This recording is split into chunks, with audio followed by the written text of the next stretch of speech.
수고하십시오. 한마디씩. 어서오세요. 사모님께서도 이미 한가고 있으신데요. 이를 구하기 위해 어서오세요. 저희 배달은 안 됩니다. 포장은 돼요. 아, 포장은 돼요? 네네. 아, 그럼 이거 포장을 말씀하는데 포장. 포장 용기가 여기 있어요. 네. 돈가스 카츠리를 포장. 수 있는 비례대표 옷을 많이 안녕하세요. 매일매일 운동하는 동탄 왕코입니다. 우리의 손을 모으면 할 수 있습니다. 저와 함께, 우리와 함께. 안심하고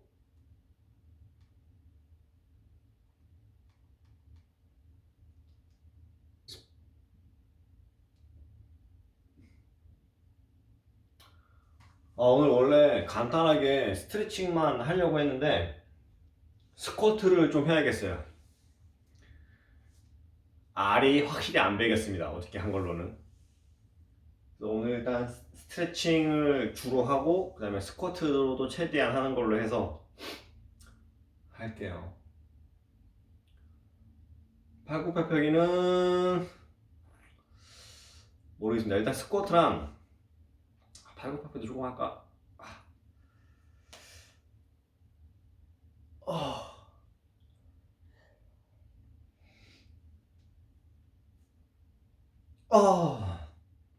싱가포르 확진자가 40명이 넘었어요. 취소를 해야 되는데 미쳐버리겠습니다. 일단 운동 시작할게요. This is what I love in Dubai. This city offers a new hybrid of travel. Dubai Downtime, Saturday on CNN. The fact that I'm even standing here in Ashgabat really is quite something. Snow has arrived in Sochi. So excited about Rio, so focused. What do you see as the biggest challenges? You were the overwhelming favourite heading into the final. How did the match play out for you? You're used to winning. How do you keep it going? Celebrating Silverstone. The game that left women's football. I'm Amanda Davis in Rio, Doha, Pyeongchang, Moscow, Tokyo. This is the 100 Club, our look at companies that are 100 years old or older. Burning buildings, breaking glass, cracking a safe with a blowtorch. It's all in a day's work at Underwriters Laboratories, also known as UL.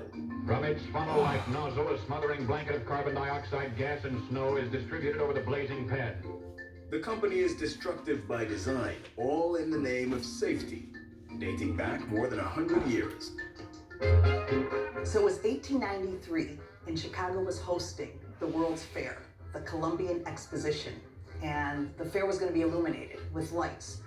And the underwriters to the fair started getting a little concerned about, what is this electricity? We actually need someone to inspect the fair. So then in 1894, Underwriters Laboratories was founded by William Henry Merrill. In those early years, items deemed safe by the company's inspectors were declared UL listed and actually inscribed on a list. Manufacturers applied and had their products certified would put Underwriters Laboratories ink on the product. Well, in time, that was a lot of real estate on the product, and we had to shorten it. Connect the world with Becky Anderson. It all starts here. Changing, fighting, creating, connecting. That's why we're here. We live here, we work here, we're from here, and we'll go wherever the story takes us. I'm Becky Anderson in Tehran. We are in Jerusalem. Real news that shapes our world. Exploring not just what's going on, but why. I just want to press you on one further point. Getting perspective on this region from this region. Places that many of us know, but few of us get to see. Observing countries on the move, still rooted in tradition. It all starts here. And that's why we're here, bringing you the world from our Middle Eastern hub. Connect the world with Becky Anderson, tonight on CNN. I'm Ben Wiedemann in Beirut, and this is CNN. Check in with Chris, see what he's working on for Cuomo Prime Time at the top of the hour. Chris? Hey, Coop. I got 3 interesting guests on tonight. I have Senator Elizabeth Warren, who needs a good result in New Hampshire. What does that mean? Does she accept the premise? That'll be interesting. Andrew Yang sent out a fundraising letter that he could be done if New Hampshire doesn't go the way he needs it to. Is that for real? What does that mean? Then we have the governor of the state, Chris Sununu, who I know from some documentary work I did in that state, and he is so different from Trump. Why is he supporting him as an outspoken advocate? You know, he's one of the surrogates for the president. Why? What does he share in common with him? So we'll be taking all that on. All right. See you in about 7 minutes from now. See you then, Chris. Up next, with the candidates still out on the trail, you're going to meet a New Hampshire couple married for nearly 45 years who now diverge on who they plan to vote for in tomorrow's primary.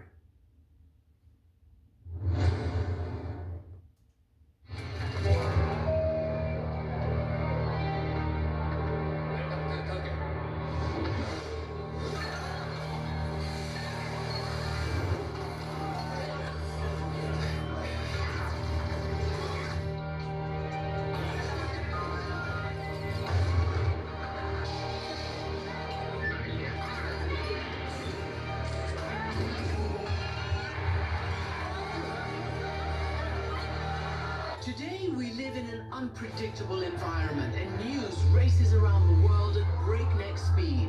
I didn't know what his intention was. I knew it could be obstruction of justice. My show brings you the latest news and top news makers. Are you playing with fire? And we also dive below the headlines to explore vital issues impacting our lives. It's about right and wrong. You have to stand up for what you believe in. We need to realize that our future is at risk and we need to take action. Was that kind of mortifying or did you enjoy? I mean, you were great. It's crucial we make sense of what's happening. Do you regret that? Do you think there should be nuclear power or more commitment to a clean environment? New Zealand had its experience and changed its laws. To be honest with you, I do not understand the United States. Does love have a chance of winning? I've always believed that. And fully understand what's at stake. Alan Paul, tonight on CNN.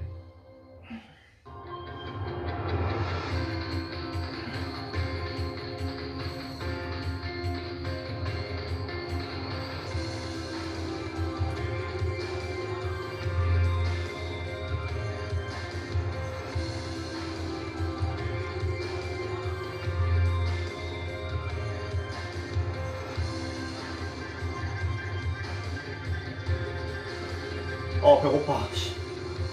이렇게 배가 고프지. 여러분 살이 장난 아니게 쪘습니다. 2kg 쪘어요. 2kg. 귤을 많이 먹은 건가? 귤 또 사야 됩니다. 귤을 또 거의 다 먹었어.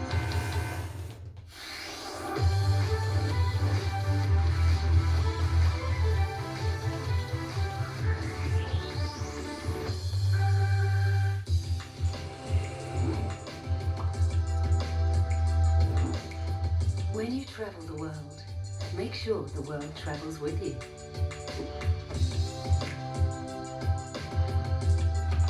Check in, log on, and get connected with all of the latest developments at your fingertips. CNN Partner Hotels. Connected to your world. No holds barred. Out front tonight, hypocrite in chief. So let me just put it to you straight, Senator. Senate Democrats, they're getting their butts kicked. No nonsense. Are you simply shooting the messenger because you don't like the message? Facts first. How stupid do you think we are? Allies in Washington are covering for him and they shouldn't get away with it. Because getting to the truth matters. The Washington Post went and confirmed the date of that hearing. So you're telling me unless I go back to the time capsule, you're not going to believe it. Aaron Burnett out front, Saturday on CNN. I'm Melissa Bell in Paris, and this is CNN.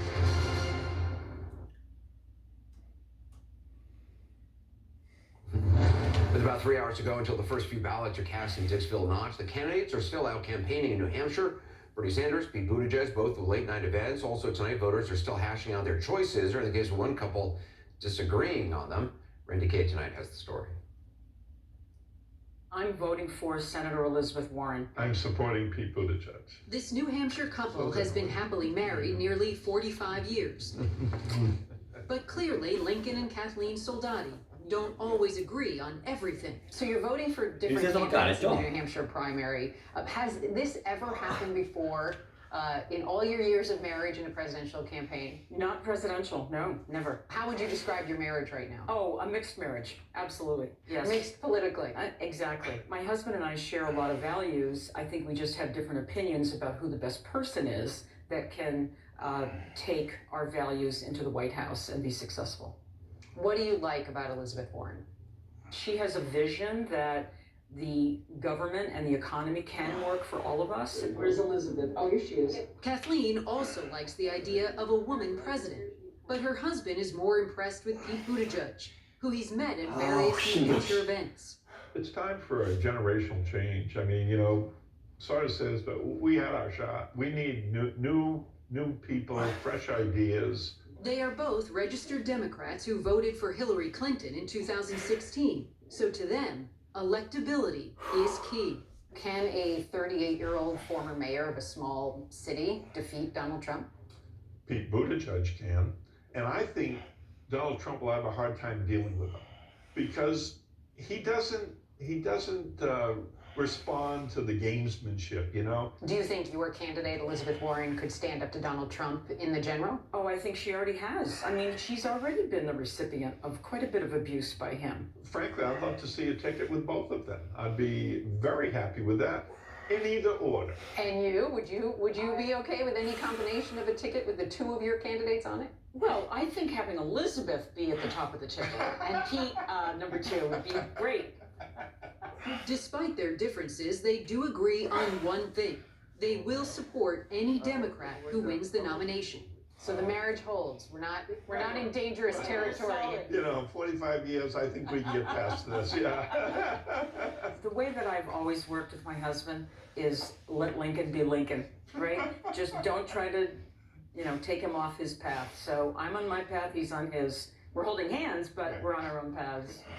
Randy Kay, CNN, Portsmouth, New Hampshire. On the same path, holding hands. The news continues. I want to hand it over to Chris for Cuomo Prime Time. Chris? I know a lot of what... This is what the world is talking about. The novel coronavirus, unknown to scientists until 2 months ago.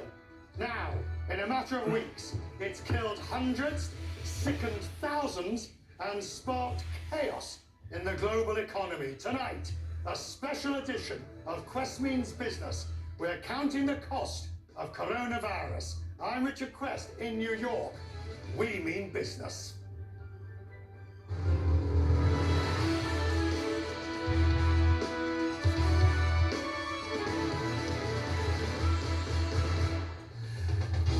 And a very good evening to you. All this hour we are taking stock of the global impact of coronavirus. We'll be looking at it from all aspects. First, on China, the country. It's trying to get back to work after the new year, as tens of millions of people are still on lockdown. And the longer the outbreak lasts, the greater the economic damage will be to the world's second largest economy. And then the individual industries that are affected, travel in particular, the impact on the travel industry, cancelled flights and cruise ships stuck in dock. Travellers from Beijing are being turned away around the world. And as for industry, well, you've got the effects on the global supply chains. The ripples have spread as far as North America and Europe. Put it all together, and the Chinese government is pulling out the stops to contain the virus. After all, the damage could be immense. At a hospital in Beijing, President Xi urged his countrymen to have confidence.